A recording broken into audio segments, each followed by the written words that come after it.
As the warm breezes of summer 2025 roll in, the jewelry making industry is set to embrace a wave of exciting trends.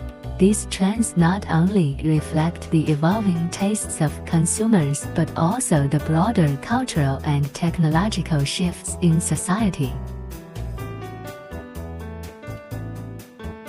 Nature continues to be a wellspring of inspiration for jewelry designers.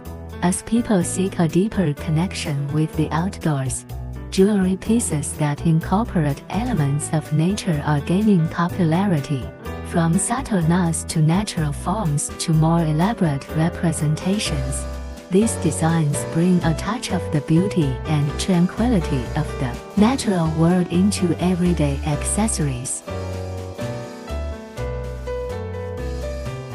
Personalization is on the rise, enabling individuals to express their unique personalities and styles through their jewelry.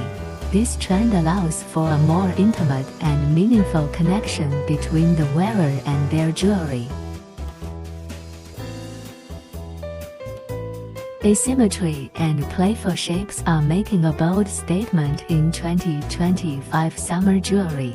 These designs add an element of fun and creativity, allowing wearers to showcase their individuality with eye-catching accessories. In summary, the jewelry-making trends of summer 2025 reflect a dynamic industry that is constantly evolving to meet the changing needs and preferences of consumers. Thank you for watching. Don't forget to subscribe to our channel. See you next time.